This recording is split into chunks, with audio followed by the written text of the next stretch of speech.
Hey, it's Abby over at the Station Salon again. Happy Friday. It is a Friday today. I have Alicia here with me. Hey. Alicia is one of my stylists in Tampa.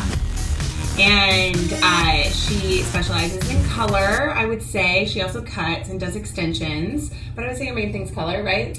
Color would be my favorite. Color and extensions would be my favorite. I also went through a phase where I was like super into men's hair.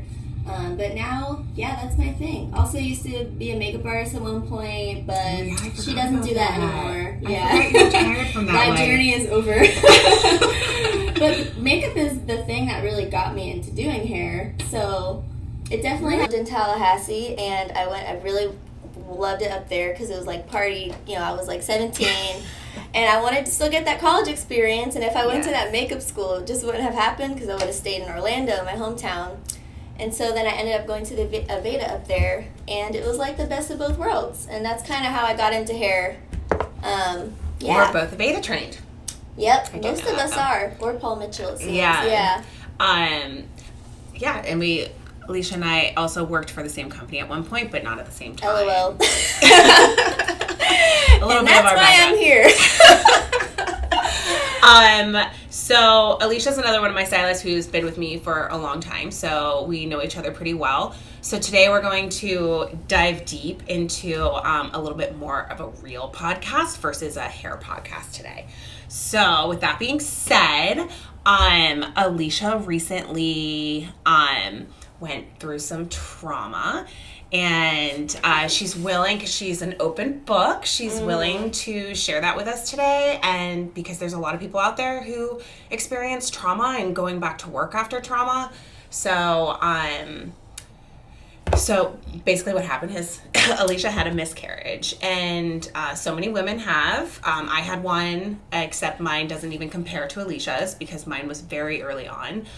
So I'll let you talk about that for a minute. So, my husband and I were very excited to have our second child this year. My sister and I, by miracle, got pregnant at the exact same time.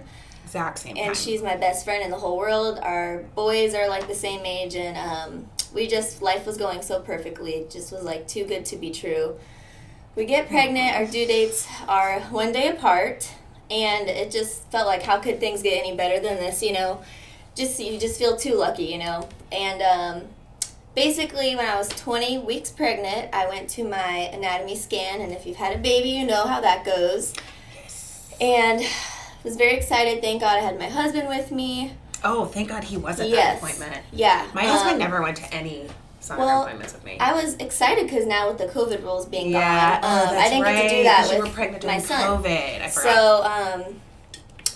So I was turning 21 weeks the next day, actually, and so I was really excited. Everything was going good, and right away, they basically told me there was no heartbeat, and, you're just completely shocked. Like, there was no bone in my body that was nervous. I, pride myself in being such a positive, confident, pregnant person, stress-free, no anxiety. So that just rocked my world. She was delivered the next morning when I turned 21 weeks. And she had to be delivered because once you're past 20 weeks, you actually have to go through delivering the baby, which is traumatic on its own. Yeah, and then in the state of Florida, it might actually be America, but I know in the state of Florida, once they're 20 weeks, it's a classified stillbirth, and you have to go through funeral home, and we had to get her cremated, figure out what to do with her body and everything. So it's been 2 months. And I just want to talk about a little bit what it's like to get back to work being a hairstylist, and Abby and I can relate on this. Going back to work so soon after your world has been shattered and rocked, and having to talk to people all day long, and everyone knows my personality. I'm just a super bubbly, open person, and I'm very extroverted, and that was the hardest thing, to have to continue to be that way. And it's always that awkward elephant in the room for the client. It's awkward for me. Do we talk about it? Do we not talk about it? And then it's awkward if they don't say anything, because I'm do they even know what happened to me? But then sometimes we want to talk about it too much. Yeah, it is such a weird... It's awkward for everyone. So what she's referring to, how I relate to her, is I lost my brother tragically, and very quickly. He was 33, completely out of nowhere. And when I came back to work, I took a lot longer after work. I was actually pregnant at the time. I had found out I was pregnant, and my brother died 2 days later. And I remember at first, like, I couldn't even think about going back to work. Like, I couldn't even get out of bed, like, let alone go to work. And I almost was like, I'm never going to be able to go back to work at one point. I can't imagine. And it's like you go through all these emotions and these feelings. And I talked to Alicia while she was kind of going through some of those. And I remember the one thing I forgot to talk to you about before you came back to work was how hard the first day was going to be, because I knew it was going to be really hard, and I should have warned you for that, because I think if I would have had warning about it, I could have, like, mentally prepared myself. And because as soon as I saw you when you walked back in, I was like, all of my memories. Oh yeah, literally it all came back, because it was like seeing certain people, like, it's a little bit different because it was my brother and a baby, but like totally seeing different. My clients who knew my brother, and then like the stylist that I had who knew my brother, because my family's very much involved in the salon. Like, they pop up, and all these guys were at my baby shower. Like, they met a lot of my family. So like, seeing the people who knew him, and like, you know, like when I first saw Jimmy, who knew him very, very well, it was like just looking at someone who knew him, like my body shook, and like there's like tears coming, but you don't want to cry because you're like, I'm at work and I don't want to cry. Together. Like, I'm trying to be like professional, and it's like you're trying to be strong. You're trying to be, you can. Yeah, and I was never really a crier either. Like, when I was younger, I was so big on no one can ever see me cry. Oh, wow. I'm such a baby. No one can see me have emotion. Yeah, no, I was like really, I just was so strong, and that all went out the window after. Yeah, you have to let those emotions out, and it's so hard trying to be so strong. Like, I still even like, I had a client yesterday I was talking to about it, and I almost lost my shit again. And just when you think you're over it, it just sometimes just comes out. Well, that's the thing with grief and loss that I've learned, is it never goes away. Yeah. Like, people are always like, time heals all wounds, and that's BS. Like, it's that you learn how to deal with them. Like, you learn how to, like, put them somewhere, I don't know where, and be able to speak about it. Like, I couldn't talk about my brother dying without crying for almost 2 years. Not. I mean, this is just recent that I've been able to actually, like, speak about it and not, like, be tearing up. Yeah. But you'll find, even if you ever get pregnant again or whatever, like in your next baby, and even in ACE, you'll find moments of just remembering, and it's going to hit you. My friends who have lost parents or siblings, we call it triggers. Yeah. And because there's also this whole level of triggers with your spouse that you'll find you'll have. And it's like, it's weird moments. It's like a weird smell. It's a weird song. It's like someone could say something about something, and then all of those emotions come rushing back. So like, when anyone ever tells you from now on that they lost their baby, you're going to cry. He said it best. He said grief comes in waves. And he has this like really amazing quote about it. The way that he quoted it, and I actually kind of wish I would have written that down to like bring it up today, but everyone should definitely look it up, or I can put it in the, when I edit this, I'll put it across. But it was one of the most real ways of, after years of dealing with it, how grief is. Because I think people just don't understand grief unless they're in grief, and you don't want to wish that on anyone. Right. But it doesn't matter how big your grief is. Like, grief is grief. Like, right. So, and Keanu Reeves, like, lost his baby, his wife, like, all these people. I didn't even know that. Oh my God, he is like one of the most crazy, like, his life story is so wild, because, and he'll like just like sit on the subway still to this day, like he's not this huge celebrity. I'm gonna have to look that up. Yeah, so people who are younger probably don't even know who Keanu Reeves is. There's always something worse. Oh my God. Yeah. So my friend Steven, who is one of the most amazing humans in the world, his wife committed suicide when their baby was 5 weeks old. And they think that maybe she was trying to kill the baby too. But what ended up happening is she has had postpartum psychosis, which is a form of postpartum. There's so many different forms of postpartum, and it's something that people just like don't talk about. Yeah. And especially when you're first pregnant. Yeah. Nobody brings up postpartum. Yeah. Did you experience any postpartum with Ace? No, Ace, I was on cloud 9, was waiting for the crash, and I was great. So this time, my body, like, I had a baby, even though I was only halfway through pregnancy, but my boobs filled up with milk. I bled for weeks, like the full-blown postpartum experience, and the doctors looked at me and said, this is going to be the hardest thing you're ever going to go through in your life because you may experience postpartum depression because your body's going through postpartum, but you're also going through a situational terrible thing. Yeah. So, I mean, it's only been 2 months. This crash could still happen, but thankfully, I mean, obviously this has been so hard and horrific, but I've been paying attention to how I feel, and sometimes, like, when you're aware of it, it's and I've been trying really hard to stay aware, and like, I definitely have had days, but the doctor was like, if you feel like hurting yourself or others, call us. I'm like, okay, we're not there. We're not there. Thank God. But it gets to that point with so many women, and they can have a perfect birth, a perfect baby, but it just happens. It just happens. A lot of times the really bad postpartum, though, happens with traumatic birth experiences. Yeah. Which Alicia and I also had.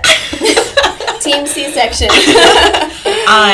My first, and I kind of warned her about it. So our boys are the same age; they're a couple weeks apart. But my daughter, when I was pregnant with her, she was late, and that little thing didn't want to come out, and so they induced me, which they do to a lot of women, and after 24 hours of being in hardcore labor, being hooked up to machines because I couldn't breathe because my contractions were so bad, they thought it was false labor, but it wasn't false labor.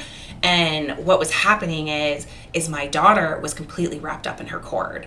And if given an ultrasound, because I was under 35, which I think this in healthcare is such BS, Mm-hmm. like you should have an ultrasound at the end of your pregnancy, especially if you're late and that baby's not coming out. Do that. It's so I know. crazy. Whereas, so then I became high risk with my son, and I got an ultrasound every week. I was there. I literally was it every week, not every month. Week I was there towards the end. That's gonna be what it's for me next. It will be that for you. Mm-hmm. Which I ended up. I sent Alicia to my gynecologist, whom I love. Yeah, shout out Women's Care on Central Avenue.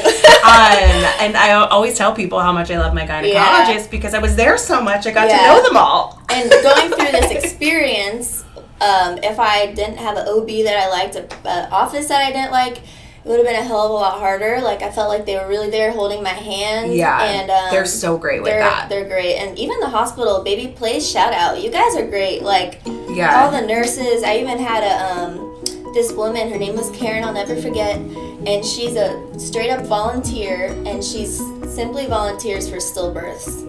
And she comes to the hospital, doesn't matter if it's 2 a.m. She comes just to sit and talk with you. Unpaid. It's all. What an amazing woman. There's 2 of them, and and she just came and sat with me, and she's like, when you have this baby, I don't care what time in the night it is, I'll be here, and I will take little footprints. Unfortunately, we weren't able to get that because of the condition of her body, but she's just amazing. I'll never forget her. So, yeah, like, my experience was terrible, but in the best way. The care was great. So I'm very thankful for that. Yeah. I've heard stories. A client of mine had a 25-week loss, but she didn't have a delivery experience. She actually had a DNC for a 25-week baby, which is horrific because she said it felt like an abortion type of, like, not warm and not warm caring. And caring. It was just like, let's get this out and move on. So terrible. So I'm thankful for the positive experience and such a dark kind of thing I was going through. Honestly, the positive experience probably helps with the postpartum depression. Mm-hmm. Like, if you're like taken care of versus like someone just like DNCing you and being like, see you later. Not even like made the choice to hold her and look at her and have that moment with her, and that's something I'll always cherish. I'll never forget her little face, and just having her ripped away from me like that, and with like the sheet cover. I mean, it's just, I just can't even imagine. So I'm thankful for that experience, and I've been trying to, I am always a positive person. You're always trying to find like the light. Yeah, I've really, really put a lot of effort into looking for the positive things through my experience, and I feel like that just helps you get through, stuff like this. I always say that everyone goes through something at some point in their life, and it's just a matter of when it's going to hit you. Yeah. And but it changes you. It changes who you are, and it can change you for the better, or it can change you for the worse. And I love to hear that you're making it change for the better. Yeah, and you're a happy person. Like, you can't let it. Yeah, my best friend, who I called right after I found out the news, she's like, Alicia, I don't want this to steal your joy. I don't want this to steal... Or your light, because you're such like a bright person. That's what she told me, and those words stuck with me, and I really have been putting effort into that, and feel like I'm overall, I'm okay. Like, now... You're grieving, though. Yeah, it's still not okay, but I'm okay. Everything is fine. Everything's fine. But the first month back to work, which is something I kind of wanted to talk about, is doing hair. I mean, wow, what an experience. I've never felt like I got off work every day and just felt like I wanted to die. You hold your shit together all day long, and physically my body was, most women are home for months after having a baby. I had a baby Except a week and a half earlier. I went back after a C-section after 3 weeks. Physically my body was going through it, and then mentally it was just a tornado. And I think you came back too soon. But I know you had to do it mentally. It's like weird. It's like you never know. And I also learned something about myself. I mean, I'm such a people pleaser, but this taught me that I'm too much of a people pleaser, because days later, I'm literally like crying, laying in bed, and something that was in the back of my mind was, I have to reschedule my clients. I have to take care of my clients, and I love my job. I love what I do so much, and I love my clients. And the fact that like I was worried about that, going through something like that, it taught me something about myself. Like, I can't let go of that people-pleasing thing. And literally 5 days after everything happened, I sat down and rescheduled everyone, and I just made myself do it. And I can't believe I did, but that was crazy. And I went back a week and a half later, and it was like, that was the hardest month of my life, but man, I got through it. It's only been 2 months, but I'm doing so much better. Yeah, it's sometimes forcing yourself to do things like that is really good. You're just on autopilot, but you gotta do it. You're on autopilot. Like, I didn't realize how much I was on autopilot until I like tried to think about. So when my brother died, my daughter was only 6 or 7 months old, and she had to have been like 6 months old. And so I had a tiny baby. When I'm pregnant, I am sick. Like, I am throwing up like 15 times a day. It is like, I mean, it was, and I didn't realize how much I was going like on autopilot until I tried to think about that period, and I can't remember it. I'm sure you can't. Your brain probably like compartmentalized it and like blacked it out. Yeah, and I'm like trying to think of like when my son was going through the age that my daughter was. I was like, I don't remember her doing this. Wow. And then that kind of like breaks my heart, because I'm like, I don't remember this part of her life. Wow. Because I was just so on autopilot. And I mean, it makes me sad, but I think it makes me like want to be there more for her now, and like really just like take everything in. And I took all those moments in with my son during that period of time. But yeah, and that went on for, I mean, if you ask me about things for a long time after that, it's blocked out, which is weird. It's amazing that our brains do that. Yeah. Like, but it's like, it's upsetting to me though, too. Yeah. Like, I don't know, only because of my daughter. Like, it wouldn't even matter to me at all if I wasn't missing something. Do you think your daughter was a great distraction through it, or did it just make things harder, or probably both? I don't know. I remember when my older brother said, I shouldn't even say this on air, but he was like, you have your own family now, and you need to focus on that. And at the time, I was so angry at him for saying that. Yeah. I was just literally so mad. And so I don't know. I don't know if it was better or if it was worse. I mean, I'm sure it was a good distraction. It was a great distraction for my parents. Yes. And the fact that there was... And it brings so much joy. There was a little boy coming. Mm-hmm. And my son was born 2 days before Christmas. So it was like, that was... But then I remember Christmas, and that was just like... Yeah. I had a C-section. Yeah. And I was staying at my parents', and I sit down to have dinner. Oh, so my older brother got COVID that first Christmas, so they couldn't show up because the kids were sick and he was sick. So this was our very first Christmas without my little brother, and it's just me, my husband, my mom, and my dad, and my kids. And my mom had this stupid rocking chair. Like, it was like an ornament, and it said, like, something about, like, our loss that's in heaven, and it just happened to be placed in front of the chair that I was in. And meanwhile, so I'm recovering from surgery. I'm so hormonal because I just... Literally just had a baby. And I'm, like, putting a piece of food in my mouth, and I just, like, break down, and it just, like, it was, like, the worst Christmas. Oh. Like, there was just... I don't know if it would have been better if I would have had him after Christmas, but it was, like, a light to my parents having at least a new baby in the house when we had lost so much, because we were like the family that has like these huge Christmases. Yeah. So, I think my kids were a really great distraction for my parents. Yeah. I don't know for me. I think they helped me go through the motions. Yeah. And maybe not, but I don't know. I don't know.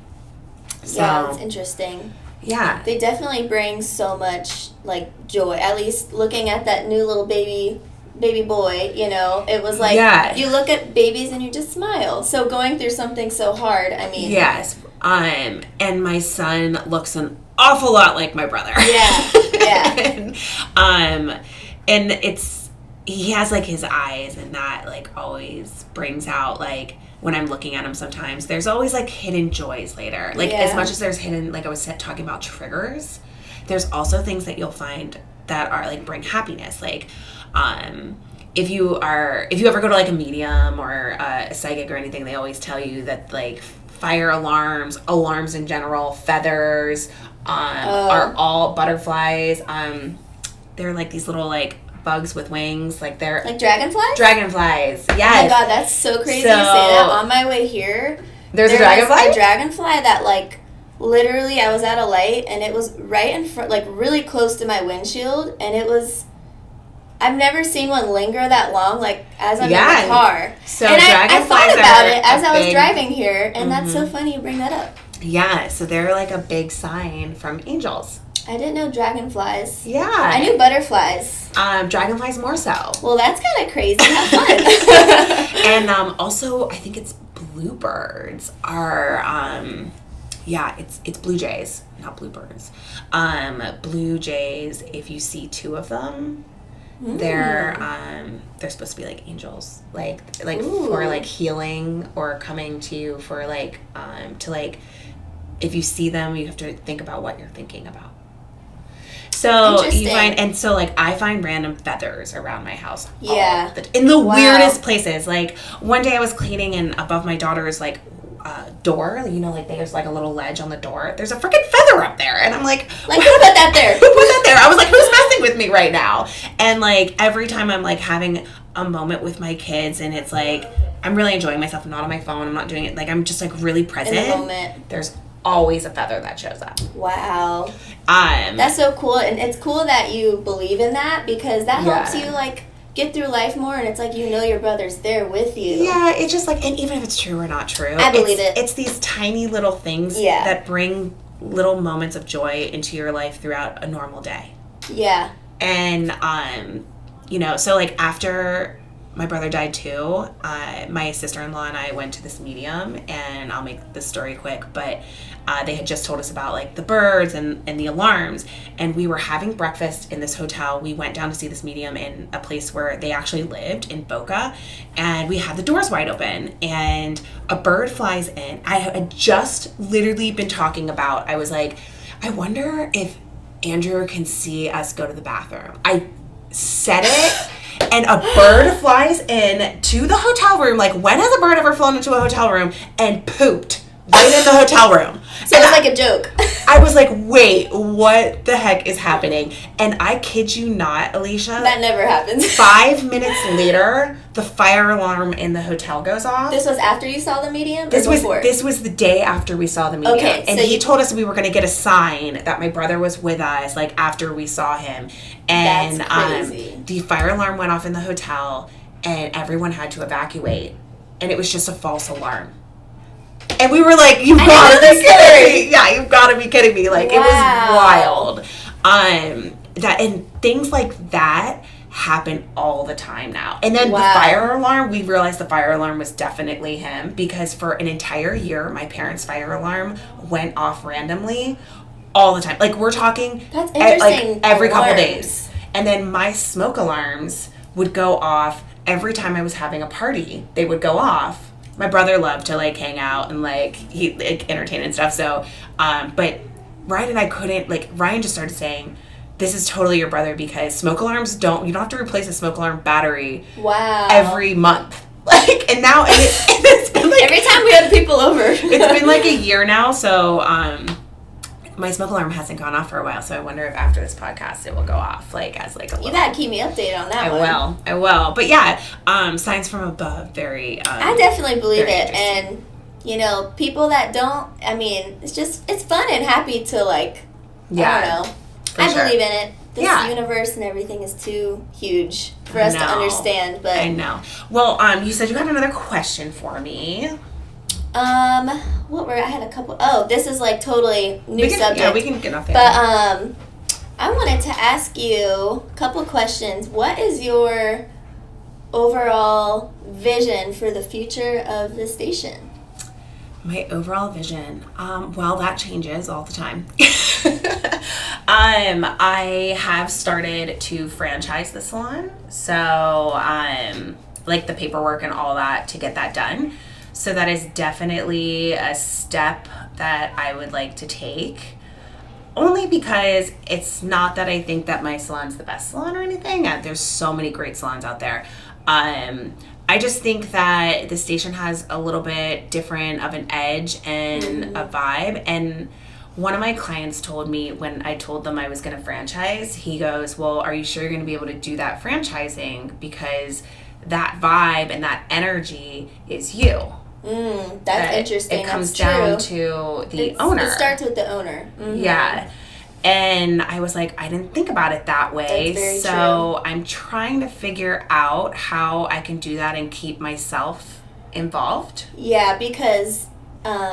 which would mean, like, my stylist within, like, I would love for all of you guys to, like, grow and open up the stations, and then we're all just, like, always working together. That's cool. Yeah, I had heard you mention franchising, so I was wondering what your actual vision was. But true that a healthy salon starts with a healthy owner.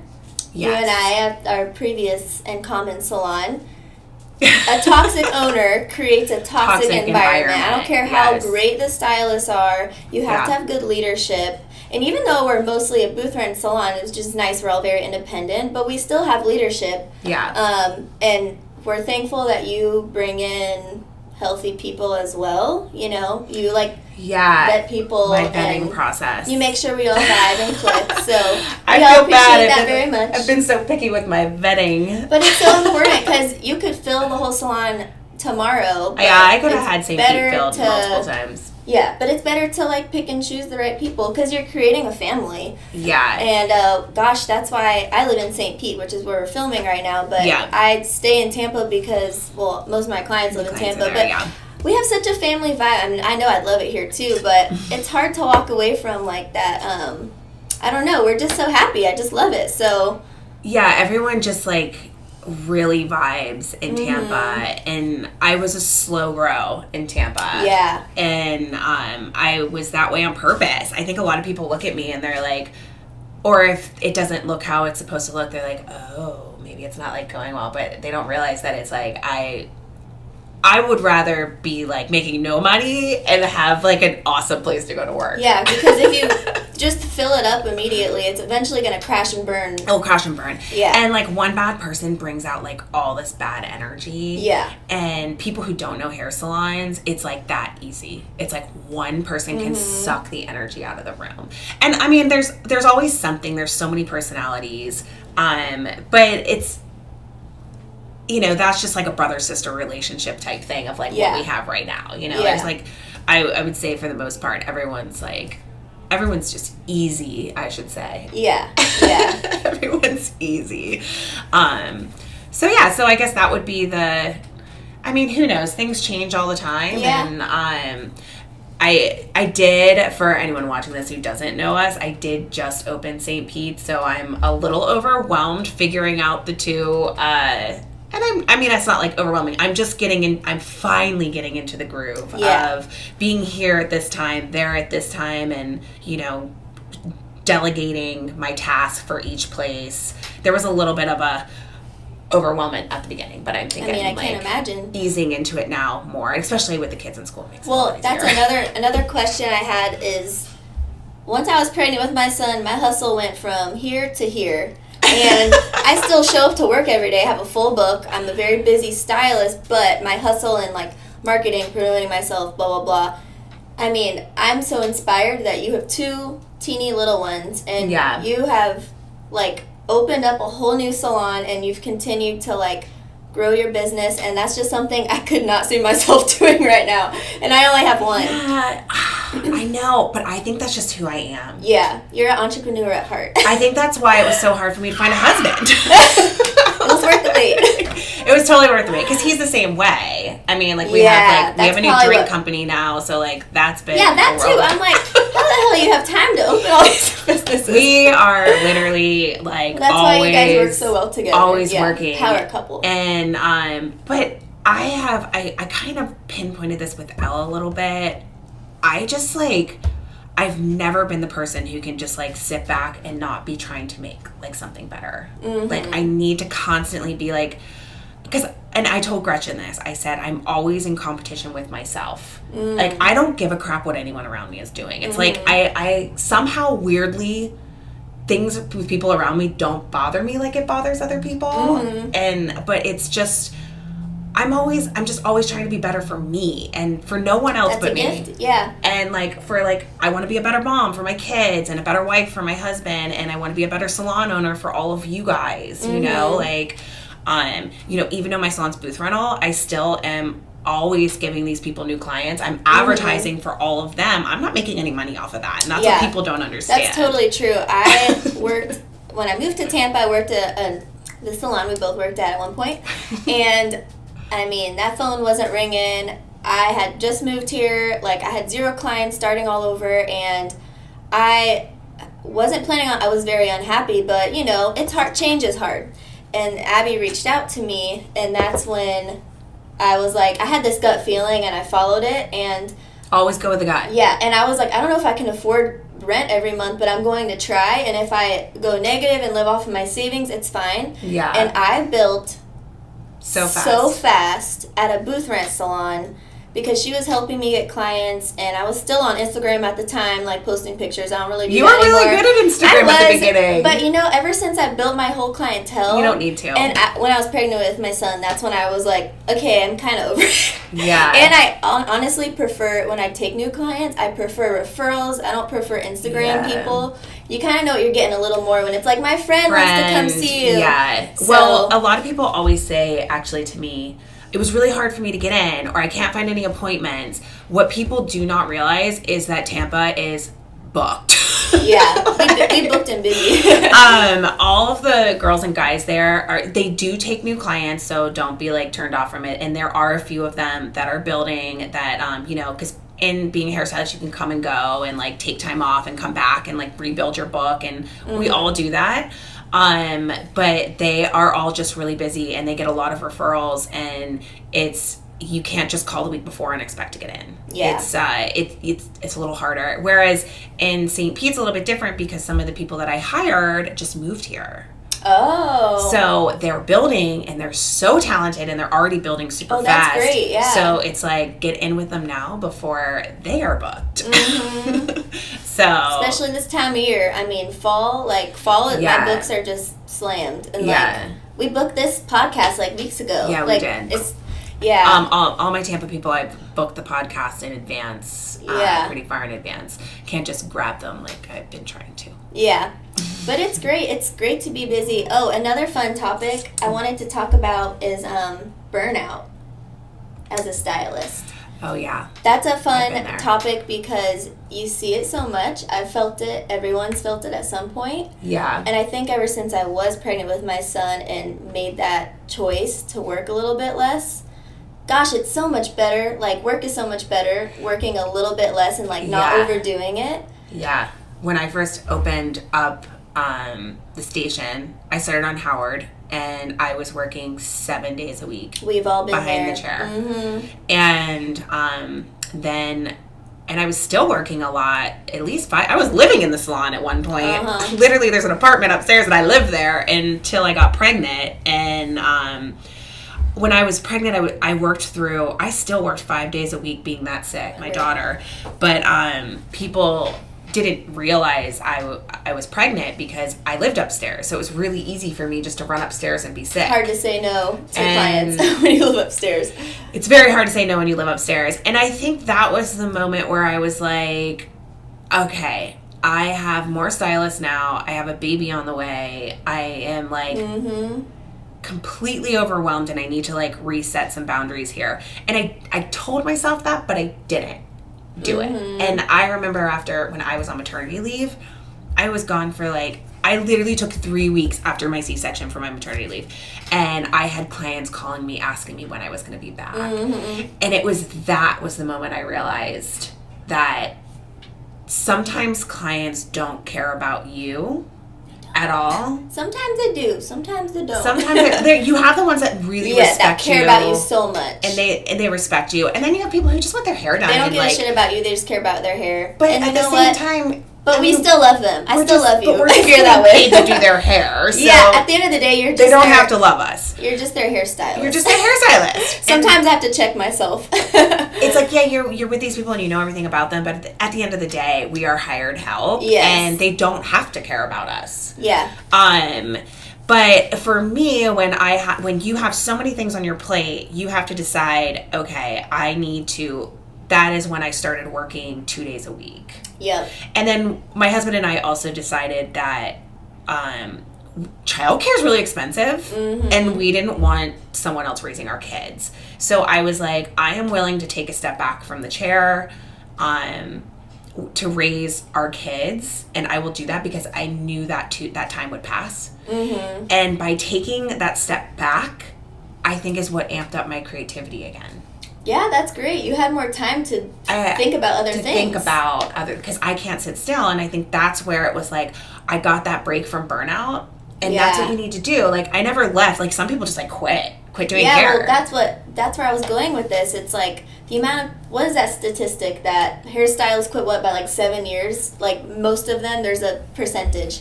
But, yeah, it's crazy. Which is crazy to me, why people would ever quit this career. I mean, I know it's hard in certain ways, but I'd rather do this than anything else. Well, and it's we make our own schedules. If we want to be with our kids, we can